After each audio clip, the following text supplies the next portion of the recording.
제목은 오늘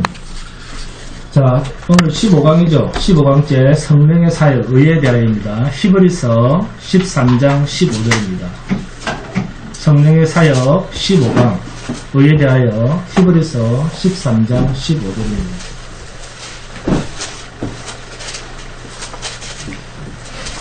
다 찾았습니까? 자, 함께 봉독하도록 하겠습니다. 시작.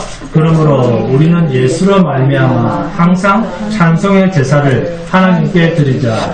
이는 그 이름을 증언하는 입술의 열매니라. 아멘. 여러분, 진리를 찾아 나서는 사람을 뭐라고 합니까? 구도자, 종교인이라고 합니다. 성도를 하지 않습니다. 성도란 진리이신 성령이 이끄시는 대로 따라가는 자지, 자신도 그러나 도무지 무엇이라고 설명할 수 없는 그러한 끌림에 끌려가서 세상적 상식은 없어지고 하나님의 것으로 채워지는 사람, 이 사람을 성도라고 부릅니다. 그래서 믿음이란 경험되지 않을 수 있습니다. 보지도 못할 수 있습니다. 듣지도 못할 수 있습니다. 만지지도 못할 수 있습니다. 그런데도 이것을 인정합니다. 그래서 히브리서 11장 1절에서 믿음은 바라는 것들의 실상이요 보이지 않는 것들의 증거니, 이게 믿음입니다. 그래서 믿음은 선물이라고 합니다. 선물이라고 하는 말은 내가 생각지도 못한 것을 받았다. 즉 믿음은 원천부터, 처음부터 내 것이 아니었다. 내가 소유할 영역의 것이 아니었다. 그 말입니다. 그래서 성경은 믿음을 선물이라고 하면서 믿음이 없이는 하나님을 기쁘시게 할 수 없느니라. 믿음이 없이는 내가 너를 기뻐할 수 없느니라. 이 말을 바꿔 말하면 하나님이 믿어주지 않으면 절대로 기쁨이 될 수 없다. 그 말입니다. 하나님이 우리를 믿어주셔야 됩니다. 그렇다면 믿음이란 뭡니까? 하나님께서 기뻐하실 수 있는 안전장치를 우리 속에 담아두셨다. 그 말입니다. 그래서 믿음은 하나님의 소유지 내 편의 소유가 아닙니다. 왜요? 죽을 죄인이지만 그런 우리를 하나님께서 기뻐하시기 위해서 우리 안에 담아두신 것이 믿음이라고 하는 선물이니까. 그래서 참으로 이해가 안 되는 말씀이 진리입니다.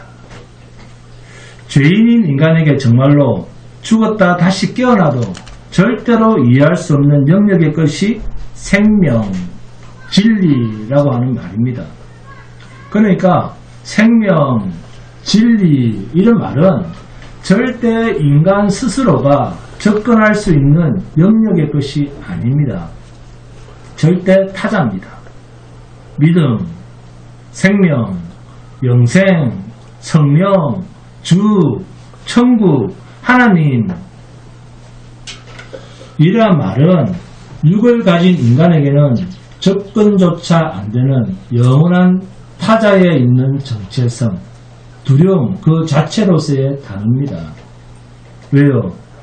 죄된 인간에게는, 그리고 죄된 인간에게 믿음, 생명, 영생, 성령, 천국, 하나님 이러한 것들이 육을 가진 인간에게 접촉이 되면 우리는 죽은 것과 같습니다. 어둠이 어떻게 빛을 담을 수 있겠습니까? 그러므로 내게 하나님의 생명이 있다는 말은 내 육은 하나님 편에서는 죽은 것으로 여기고 계신다. 그 말입니다. 나는 살았는데 하나님은 죽은 것으로 여기고 계신다. 아멘? 하나님의 생명이 내 안에 있다. 이 말을 다른 표현으로 바꾸면 하나님의 영, 생명이신 그리스도께서 영으로 우리 안에 계신다 그 뜻입니다. 거룩하신 하나님이 오셨는데 죄인인 이 육이 살아있겠다, 죽어있다, 죽어있다는 말과 같은 뜻입니다. 끝난 이야기로 죽었다 그럽니다. 그러므로 그리스도 안에서 죽었다, 너희의 옛 사람은 죽었다, 이렇게 끝난 이야기로 씁니다. 그러니까 인간의 육으로는 하나님 앞에서 거룩한 행실을 할 수 없다라고 하는 선언적 의미를 과거 완료형으로 그리스도 안에서 죽었다라고 표현을 하는 거예요. 갈라디아서 5장 24절입니다. 그리스도 예수의 사람들은 육체와 함께 그 정욕과 탐심을 십자가에 못 박았느니라. 정과 욕심을 십자가에 못 박았느니라. 네, 과거 완료형입니다. 무엇이? 성령이 내 안에서 열매를 맺으면, 성령이 오시면, 아멘? 그런데 우리는 이것을 글자로만 읽고 성령이 열매를 맺읍시다 그럽니다. 내가 성령의 열매를 맺겠다, 사탄아 물러가라, 예수 그리스도의 십자가의 보혈의 이름으로 명하노니 코로나는 즉시 나을지어다. 그렇게 한다고 내 마음대로 즉시 낫던가요? 코로나 3년 동안 많은 교회와 역사들이 그 코로나 고치겠다고 집회한다고 별짓 다 하다가 얼마나 욕을 많이 얻어먹었습니까? 전염을 시키고. 그런다고 성령이 내 마음대로 움직여집니까? 하나님의 피조물 말 듣고 내가 그렇게 할게요, 그렇게 하면 들읍니까? 성령을 내 마음대로 움직일 수 있습니까? 이게 지금 한국 교회의 보통 심각한 문제가 아닙니다. 그러니까 교회를 다니면서도 진리에는 관심이 없고, 뭐 당연히 그러니까 분별력도 없고 예수 무당만 되는 거예요.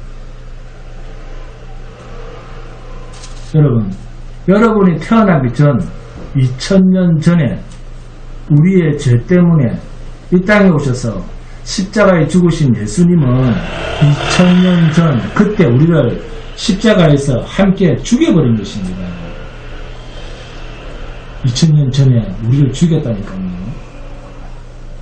십자가에서 그리스도와 함께 우리가 죽었고, 지금 내가 사는 것은 내 안에 그리스도께서 사시는 것 뿐입니다.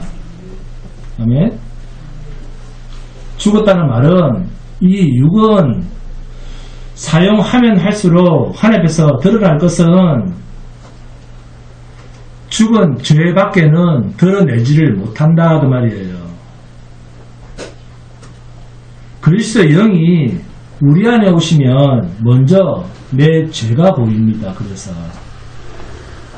예수를 믿는데 죄 덩어리는 자신을 보는 거예요. 예수의 영이 오심으로 내 본성, 내가 어느 정도로 하나님 앞에서 더러운 존재인가를 하나님이 보게 하십니다. 그러면 안 올라버려요. 거룩하게 삽시다. 이런 말할 필요가 없을 정도로 죄 덩어리 그 자체, 우리의 육은 죽음이라는 거예요. 그래서 병들어도 아무 이상한 게 아닙니다. 그래서 주님, 당신님이 새 생명으로 나의 생명을 다시 시작해 주셔야 됩니다 라고 가장 간절히 소원하고 애원하는 자가 성도입니다. 새 생명이란 뭡니까? 하나님으로부터 난 것입니다. 그래서 인본주의라고 하는 말은 하나님과 원수다 그 말이에요. 인본주의라는 말에 숨겨진 뜻이 뭐냐면 사탄에게 끌려다닌다 그 말입니다. 왜? 마귀는 처음부터 거짓말을 하는데 어떻게 거짓말을 하느냐? 뭐라고 합니까? 네가 하나님이 된다. 불교 보세요. 불교 방송을 잘 들어오면 다 자기 중심입니다. 네가 편해야 돼. 네가 마음을 비워야 돼. 네가 계속 자기 중심입니다. 네가 하나님이 된다. 네가 도를 닦아서 네가 극락 가야지. 그렇게 거짓말을 합니다. 하나님은 어떻게 합니까? 하나님은 하나님의 정체성, 자신의 정체성을 완전히 드러내면서 반드시 죽으리라 이렇게 말씀하시는데, 사탄은 자기 정체성을 싹 감추고 네가 하나님이다, 네가 잘된다, 네가 이런 식으로 자기를 완전히 감춥니다. 그런데 이것을 사람들은 뭐라 부릅니까? 겸손이라고 부른다는 거예요. 사람들은 이 마귀의 짓을 겸손이라고 부릅니다. 겸허하게 자신을 은폐시키는데 달인들인 그 사람들을 야, 저 사람 참 겸손하다 이렇게 불러준다는 거예요. 그런데 저는 그런 사람을 위선자라 부릅니다. 외식주의라고 부릅니다.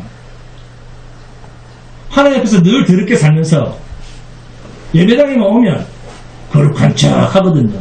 문 앞에 서서.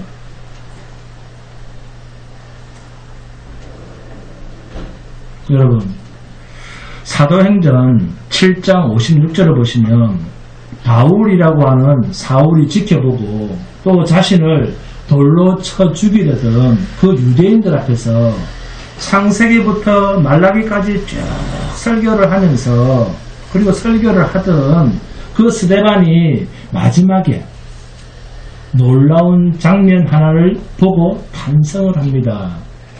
56절에 말하되 보라, 하늘이 열리고 인자가 하나님 우편에 서신 것을 보노라 한데, 다른 사람들은 보지 못하는 그 하늘의 장면을 왜 스데반은 자신을 죽이려고 모인 그 사람들 앞에서 하늘을 보라 했을까요?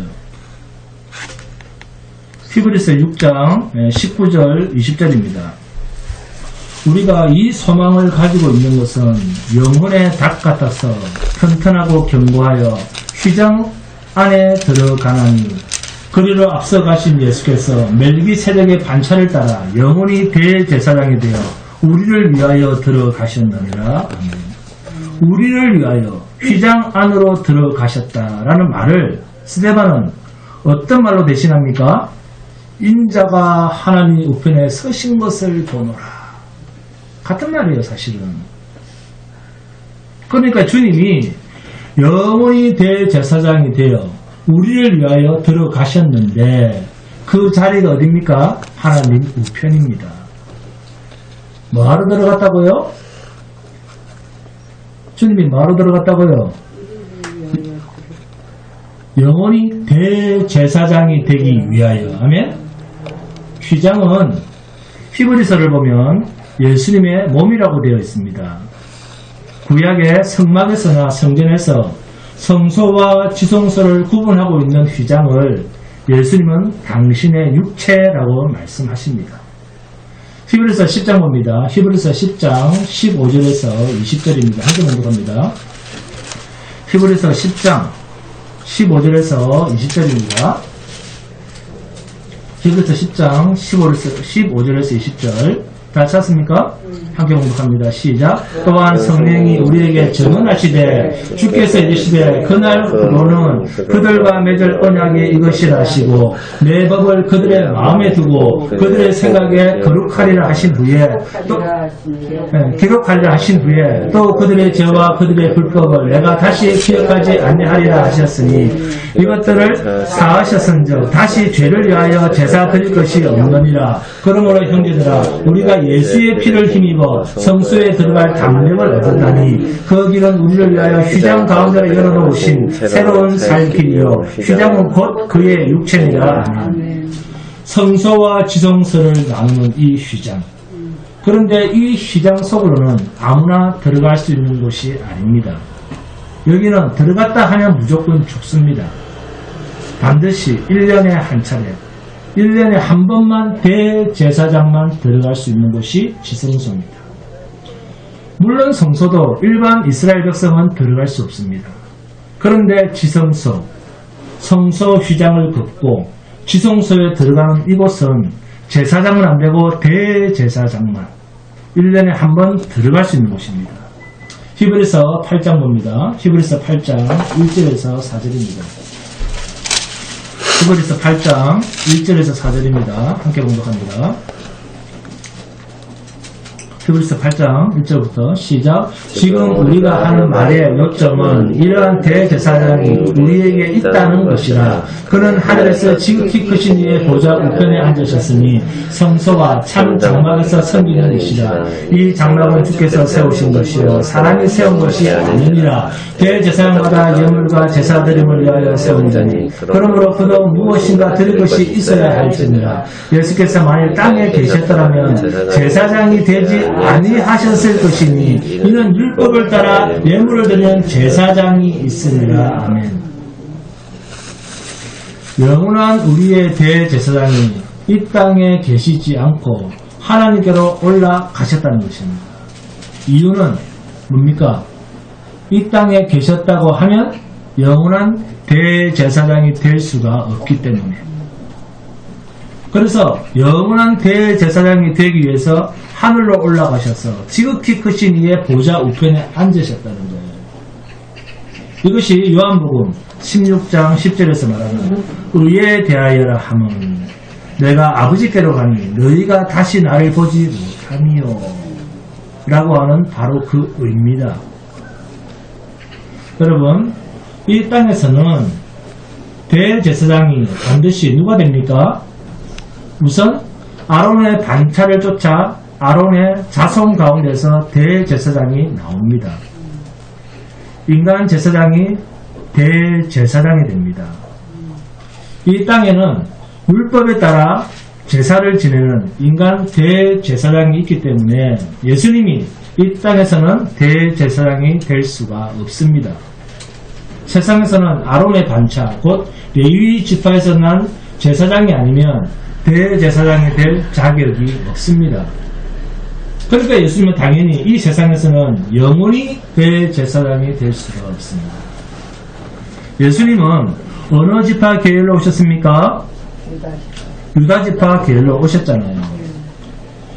레위 지파 계열이 아니니까 이 땅에서는 대제사장이 될 수도 없고 제사장도 될 수가 없습니다. 예수님은 이 땅에 선지자로도 오시고 왕으로도 오시고 대제사장으로도 이 땅에 오셨는데 대제사장의 직분을 수행하기 위해서는 반드시 어디로 가야 된다? 지극히 크신 이의 보좌 우편으로 가셔야 됩니다. 할렐루야. 그리고 여러분, 선지자라고 하는 말은 뭔 뜻입니까? 선지자. 앞으로 일어날 일을 예언하는 사람, 그런 뜻입니까? 앞으로 일어날 일을 예언하는 사람, 그런 사람이 선지자입니까? 그런 뜻이 아닙니다. 하나님의 말씀을 맡아서 전하는 사람입니다. 점쟁이가 아닙니다. 그러니까 예수를 믿으면서 점쟁이인 척 하시면 안 됩니다. 여러분, 왜 굳이 예수님은 하늘나라로 하나님께로 가셔야 했을까요? 히브리서 8장 5절입니다. 자, 함께 공독합니다. 시작. 히브리서 8장 5절 시작. 그들이 섬기는 것은 하늘에 있는 것의 모형과 그림자라. 모세가 장막을 지으려 할 때에 지시하였음을 얻은 것 같으니 이르시되 산과 모든 것을 산에서 내게 보이는 본을 따라 지으라 하셨느니라. 아멘. 이 세상에 있는 장막은 하늘에 있는 장막의 뭐다? 모형이다? 그림자입니다. 실체가 아니라 그 말입니다. 모세에게 시내산에서 하늘에 있는 것의 실체를 보고 본을 따라 지으라고 모형, 그림자를 이 땅에 둔 것입니다. 그러면 예수님께서 하늘로 들어갔다는 말은 사람이 만든 것이 아닌 진짜 성소에 들어가셨다. 그런 뜻이 되는 겁니까? 아니면 말도 안 됩니까? 영원한 대제사장이신 분이 사람이 지은 전에 계시지 않으시고 영원한 전, 하늘의 실체적인 전에 들어가셨다. 그 말입니다. 신이 성전이 되셨으면, 하나님이 교회가 되셨으면 그것은 유한한 것일까요? 영원한 것일까요? 영원한 것입니다. 요한복음 2장 21절입니다. 요한복음 2장 21절에 나옵니다. 그러나 예수는 성전된 자기 육체를 가리켜 말씀하신 것이라. 영원한 것은 땅에 있어야 됩니까? 하늘에 있어야 됩니까? 하늘입니다. 주님이 하늘로 들어가셨다 그러면 그 하늘 성전은 뭐다? 주님이 들어가심으로써 영원한 하늘 성전이 되는 거예요. 영원한 교회가 되는 겁니다. 영원한 성전이신 그분이 유한한 곳에 계시면 되는 겁니까? 안 되는 겁니까? 안 되는 거죠. 그러니까 이 세상에 있는 것은 하늘 성전에 무엇에 불과하다? 모형이요 그림자라는 것입니다. 그림자. 구약은 오실 예수 그리스도에 대한 그림자요, 신약은 오신 그리스도의 실체입니다. 그런데 지금도 보면 구약의 그림자를 붙들고 사는 사람들이 너무 많습니다. 행위로 거룩하게 살려고 몸부림치는 사람 너무 많거든요. 이게 다 무엇을 붙잡고 사는 사람들입니까? 네? 그림자를 붙들고 사는 사람들이라니까요. 주님이 이 땅에 오셨다는 말이 말세라는 뜻입니다. 세례요한이 예수님보다 6개월 먼저 왔습니다. 와서 세례요한이 한 첫마디가 뭐였습니까? 회개하라, 천국이 가까이 왔느니라. 예수님이 공적 사역을 시작하시다 하신 첫마디가 뭡니까? 마태복음 4장 17절입니다. 이때부터 예수께서 비로소 전파에 이르시되 회개하라 천국이 가까이 왔느니라 하시더라 하며, 회개하라 천국이 가까이 왔느니라. 회개는 무엇과 관련된 말입니까? 네? 죄와 관련된 말입니다. 회개하라 천국이 가까이 왔다, 임했다. 그러면 이 땅은 뭐가 됐다? 끝. 그 말입니다. 그래서 말세라고 합니다. 무시무종하신 하나님입니다. 하나님은 시작도 없고 끝도 없다 그 말이에요. 그러면 성경은 뭐다? 그러면 하나님의 말씀인 성경은 뭐다? 창세기와 요한계시록을 그냥 한 권으로 하나로 묶어놔도 아무 이상할 것이 없는 책이다 그 말이에요. 네? 이제 하늘과 땅은 그 동일한 말씀으로 불사르기 위하여 보호하신 바 되어 경건하지 아니한 사람들의 심판과 멸망의 날까지 보존하여 두신 것이라. 베드로후서 3장 7절 말씀입니다. 이 말씀을 창세기 1장 1절 태초에 하나님이 천지를 창조하신다라는 이 말씀 앞에 갖다 놓고 봐도 아무런 이상할 것이 없는 하나님의 스케줄이다 그 말입니다. 하나님의 시간표다 그 말입니다. 만들어 놓고 불태우고 있다는데 이게 하나님의 전능성입니다. 무시무종하시고 시작도 없고 끝도 없고 부재하십니다. 안에 계신 곳이 없습니다. 여러분이 아까 누워 계신 것도 하나님이 함께하고 계시는 자리입니다. 대제사장과 이스라엘 백성들이 하나님 앞에서 사는 길은 하나님이 무엇을 받았다? 희생의 피를 하나님께서 받았다. 이스라엘 백성들이나 제사장들의 행위를 받으신 것이 아니라 하나님의 행위를 받으신 적이 없습니다. 희생의 피 때문에 너희들이 죽임을 당하지 않고 산다. 이것을 확실하게 보여준 일이 지성소에서 일어난 언약궤 위에 희생의 피를 뿌리는 사건입니다. 이것이 구약에서 계속 보여준 예수 그리스도의 희생의 그림자입니다. 그런데 이스라엘은 이것을 그림자로 보지 않고 실체로 보고 있습니다. 그래서 실체로 오신 주님, 대속의 피를 흘리실 주님을 죽여버리고 그들이 하는 그 그림자 짓을 그것을 이게 실체라고 하면서 2000년이 지난 지금도 계속 해외되고 있는 이단들이 얼마나 많습니까? 입으로는 십자가 예수 고유를 이야기하는데 하는 행동은 여전히 내가 율법을 잘 지키고 그렇게 해야 됩니다. 그래서 지금도 실체보다는 그림자인 사람들이 훨씬 많습니다. 이런 일이 실체가 오신 지 2000년이 지났는데도 교회를 다닌다면서도 주여 부르는데 왜 이런 그림자 짓이 없어지지 않을까? 답은 간단합니다. 하나님의 선물의 영역이거든요. 진리의 영이 있느냐, 그리스도 영이 있느냐, 성령이 있느냐 없느냐의 문제이기 때문에 그림자와 실체를 분별하지 못하는 거예요. 우리가 전도를 할 때도 마찬가지입니다. 다 데리고 온나 그런 말이 아닙니다. 그리스도의 영이 있는 자를 전도하자 그 말이에요. 100명을 전도하다 한 명만 와도 됩니다. 그리스도의 영이 있는 자를 성도라 부릅니다. 그래서 힘들 수 있어요. 전도라고 하는 것이. 그 한 사람을 찾아야 되기 때문에. 그걸 성경에서는 전도라 부르거든요. 그걸 선교라 부릅니다.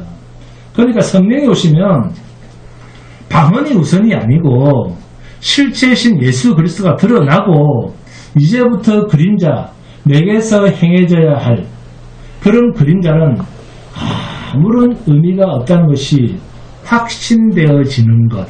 이게 성령이 오셨다는 증거입니다. 그래서 성령이 오시면 내가 하는 모든 짓이 거룩한 행동들이 하나님 앞에서는 받아들여지지 않는 죄가 된다는 것을 인정하게 됩니다. 그래서 요한복음 16장 9절에 죄에 대하여라 함은 그들이 나를 믿지 아니하니요 그러잖아요. 죄에 대하여라 하면 그들이 나를 믿지 아니하니요 이 말 중요합니다. 실체를 믿지 않고 2000년 전에 예수가 왔음에도 불구하고 아직도 자기가 그림자 짓을 하고 있다 그 말입니다.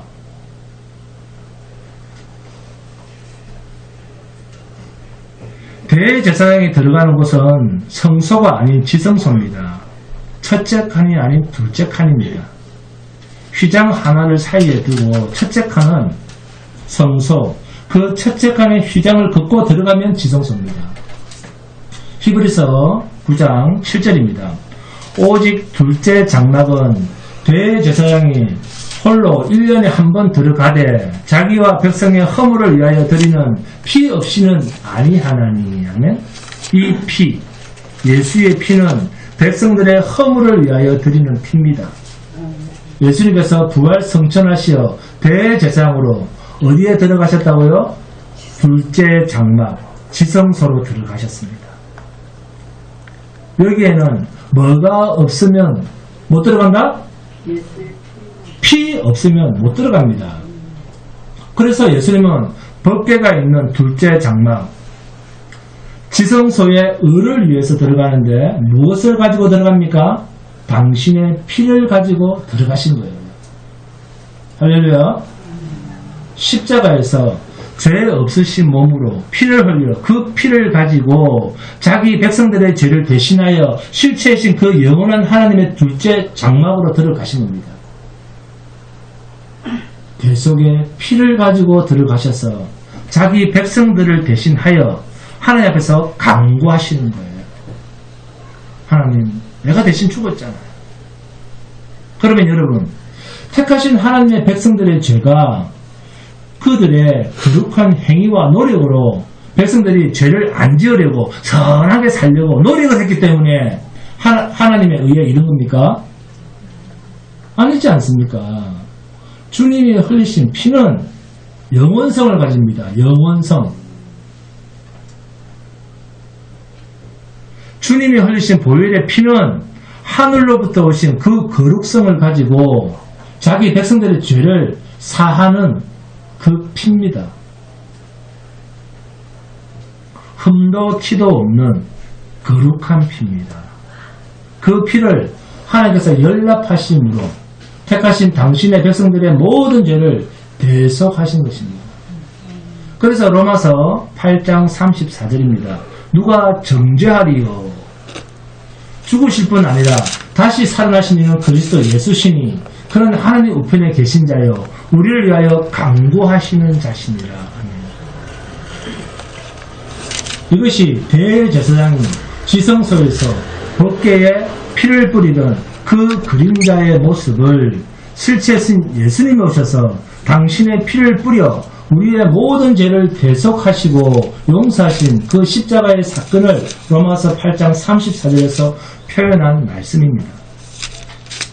이것을 믿는 것이 의가 된다라는 말씀이에요. 그런데 하나님을 믿지 못하니까 자꾸 자기가 하려고 하는 거예요. 자기가 거룩해지려고 하는 거죠. 왜? 하나님을 믿지 못하니까. 이것을 믿는 자마다 의가 됩니다.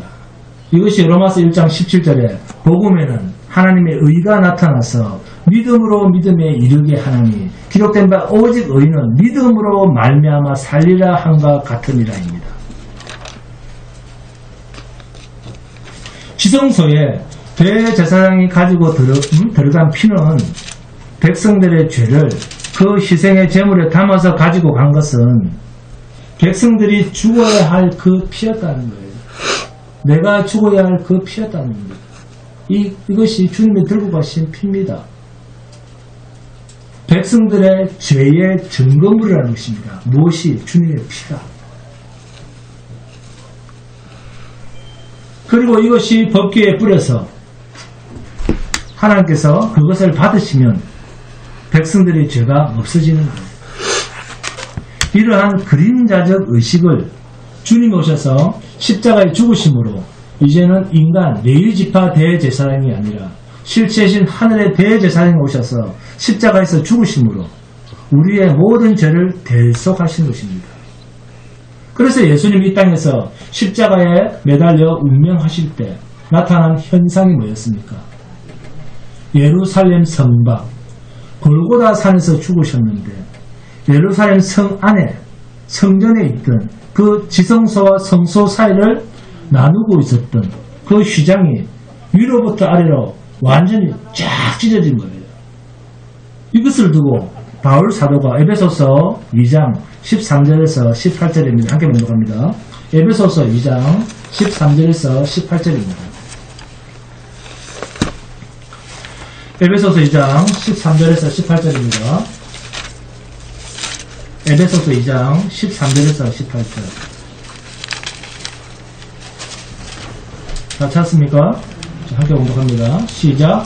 이제는 전에 멀리 있던 너희가 그리스도 예수 안에서 그리스도의 피로 가까워졌느니라. 그는 우리의 화평이신지라. 둘로 하나를 만드사 원수된 것 곧 중간에 막힌 담을 자기 육체로 하시고 거시고 법조문으로 된 계명의 율법을 폐하셨으니 이는 이 둘로 자기 안에서 한 새 사람을 세워 화평하게 하시고 또 십자가로 이 둘을 한 몸으로 하나님과 화목하게 하려 하시니라. 원수된 것을 십자가로 소멸하시고 또 오셔서 먼 데 있는 너희에게 평안을 전하시고 가까운 데 있는 자들에게 평안을 전하셨으니 이는 그로 말미암아 우리들이 한 성령 안에서 아버지께 나아감을 얻게 하리라 하시니라. 아멘.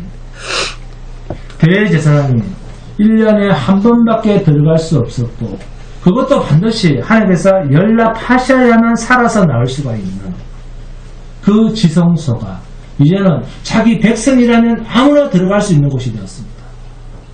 그래서 요한복음 14장 6절에서 예수께서 이르시되 내가 곧 길이요 진리요 생명이니 나로 말미암지 않고는 아버지께로 올 자가 없느니라. 할렐루야. 이제는 지성소에 그룹들 사이에 화영금으로 둘러싸여져 있는 그 공의의 하나님 앞에 예수 그리스도를 말미암아 우리도 단번에 들어갈 수 있는 신분을 획득한 것입니다. 베드로전서 2장 4절에서 10절입니다. 함께 공부합니다. 베드로전서 2장 4절에서 10절입니다. 베드로전서 2장 4절에서 10절입니다. 시작. 사람에게는 버림바가 되었으나 하나님께는 택하심을 입은 보배로운 산돌이신 예수께 나아가 너희도 산돌같이 신령한 집으로 세워지고 예수 그리스도를 말미암아 하나님이 기쁘게 받으실 신령한 제사를 드릴 거룩한 제사장이 될지니라. 성경에 기록되었을 때 보라 내가 택한 보배로운 모퉁이 돌을 시온에 두노니 그를 믿는 자는 부끄러움을 당하지 아니하리라 하셨으니 그러므로 믿는 너희에게는 보배이나 믿지 아니하는 자에게는 건축자들이 버린 그 돌이 모퉁이의 머릿돌이 되고 또한 부딪히는 돌과 걸려 넘어지게 하는 바위가 되었다 하였느니라. 그들이 말씀을 순종하지 아니함으로 넘어지나니 이는 그들을 이렇게 정하신 것이다. 그러나 너희는 택하신 족속이여 왕같은 제사장이여 거룩한 나라여 그의 소유가 된 백성이니 이는 너희를 어두운 데 불러내어 그의 기이한 빛에 들어가게 하시니 아름다운 덕을 선포하게 하여 하시니라. 너희가 전에는 백성이 아니더니 이제는 하나님의 백성이요 전에는 긍휼을 얻지 못하였더니 이제는 긍휼을 얻은 자니라. 아멘. 여러분 우리가 기도할 때 정말로 하나님 앞에서 덧없이 뜻을 두지 않고 기도하는 것은 중언부언입니다. 자, 하나님은 말을 많이 해야지 알아들으시는 분이다. 아니면 말을 많이 안 해도 알아들으시는 분이다. 어느 쪽입니까? 후자입니다. 네? 하나님은 말을 많이 해야지 들으시는 분이 아니다 했습니다. 그래서 우리가 기도할 때 조심해야 할 것이 하나님 지난 한 주간도 죄를 지었습니다. 불쌍히 여겨주시고 용서해 주시고 다시는 죄를 짓지 않고 세상에서 잘 살게 해주십시오. 자, 이런 기도 잘합니까? 안 합니까? 하죠. 네? 그러면 이런 기도를 해서 자 하나님께 응답받고 한 주간 동안 죄 안 짓고 와서 하나님 한 주간 동안 죄를 안 짓게 해주시니 감사합니다. 자, 이런 기도 해보신 분, 이런 기도 해보신 분. 김혜씨 잘 해보셨습니까? 없어요. 없다 하지 않습니까? 88세인 분이 없다 하지 않습니까? 하나님을 갖고 놉니까?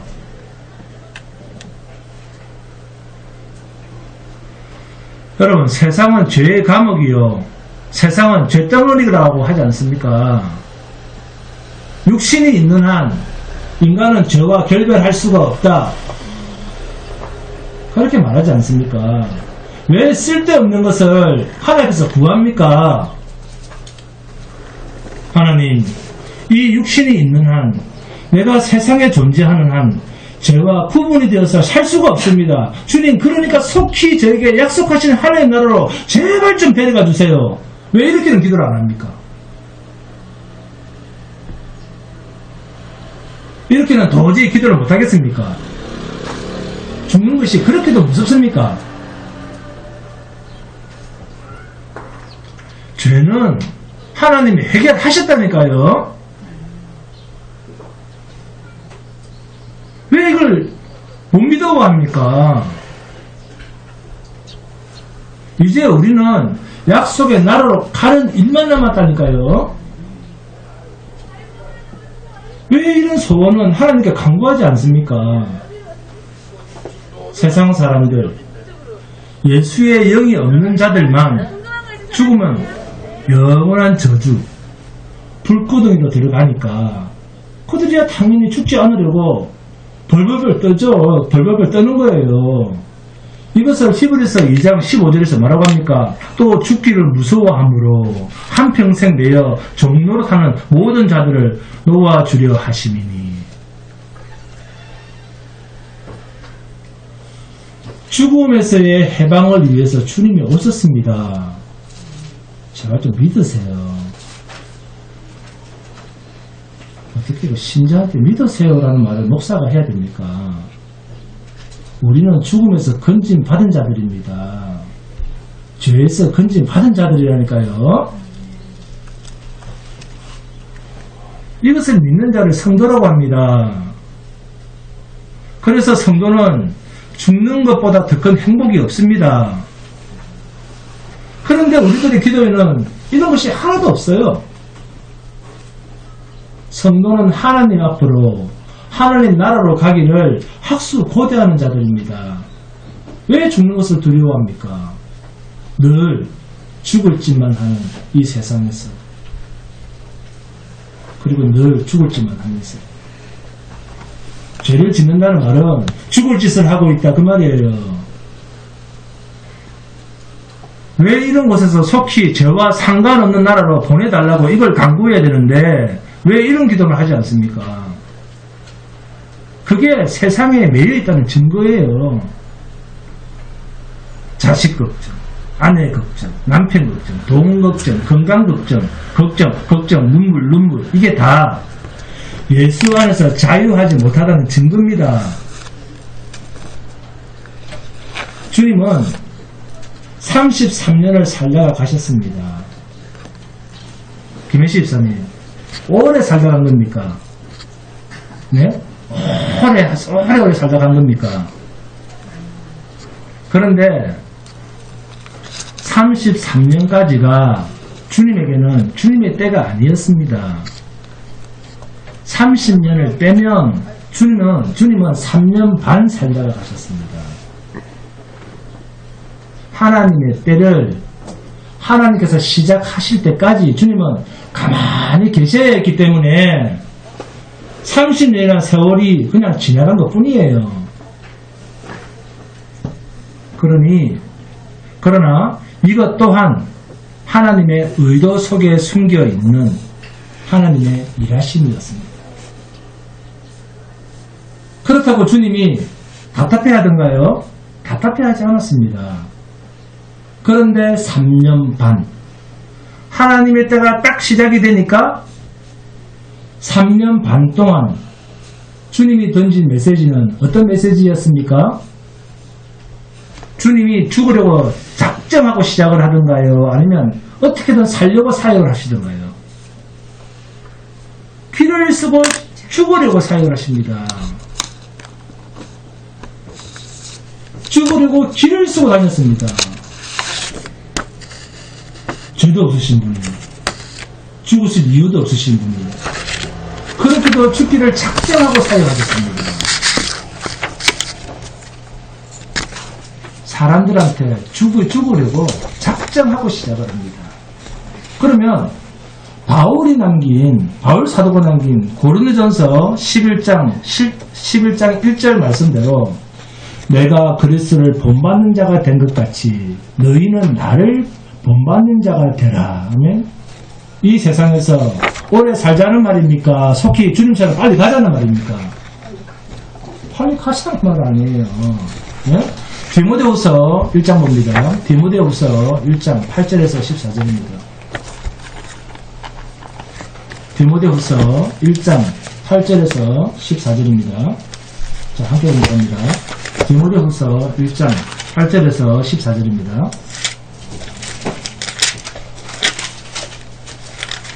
디모데후서 1장 8절에서 14절입니다. 시작. 그러므로 너는 내가 우리 주를 증언한가 또는 주를 위하여 갇힌 자들 나를 부끄러워하지 말고 오직 하나님의 능력을 따라 복음과 함께 고난을 받으라.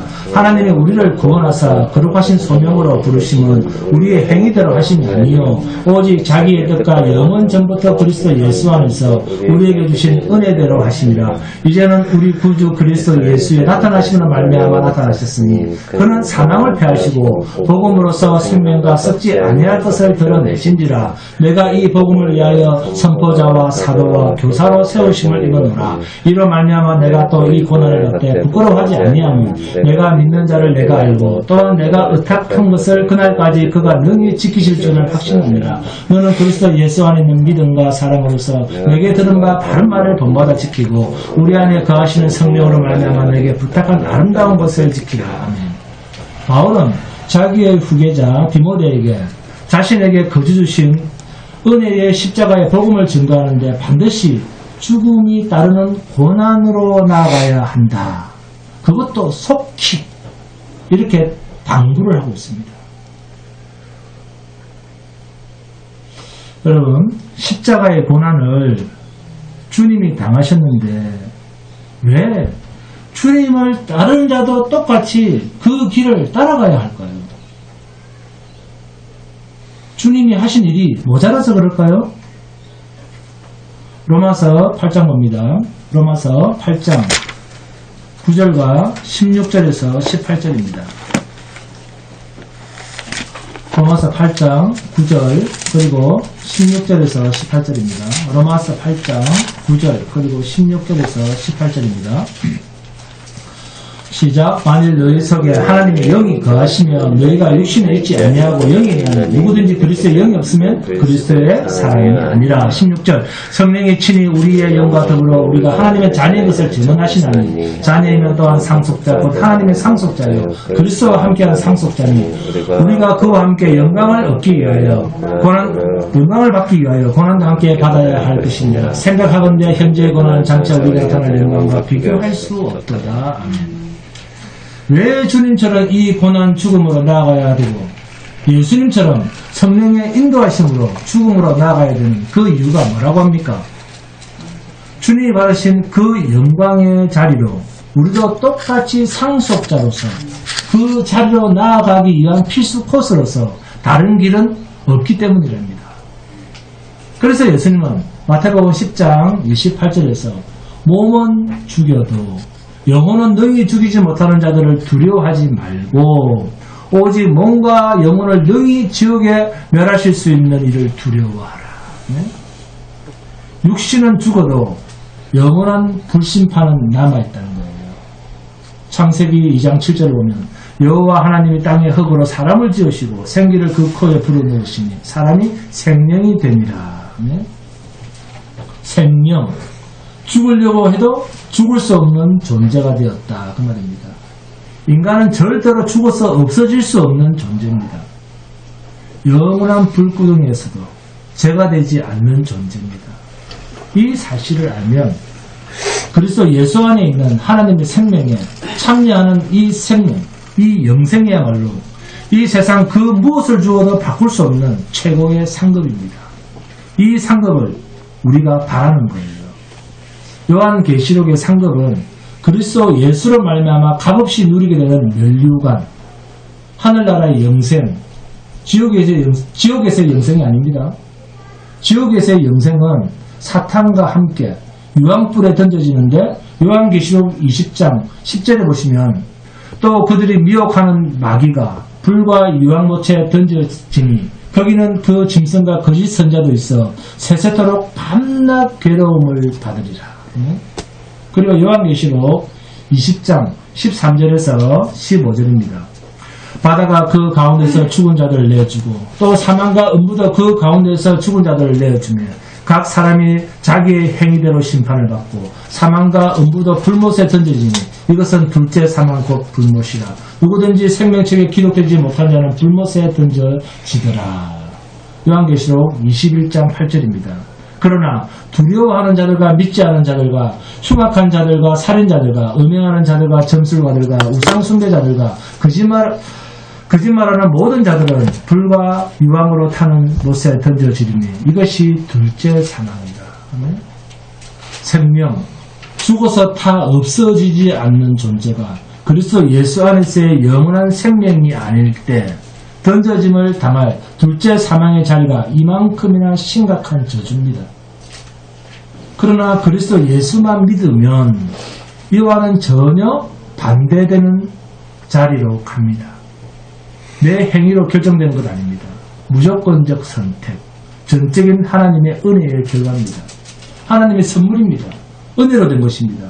그래서 갚지 말라는 말이 아닙니다. 세상 것으로는 도무지 값을 치를 수 없는 영역의 것이라서, 너무나 존귀한 것이라서 세상 것으로는 안 받겠다는 것이 하나님의 거룩성입니다. 거룩은 분리입니다. 이 세상과는 다른 영역, 죄와 분리입니다.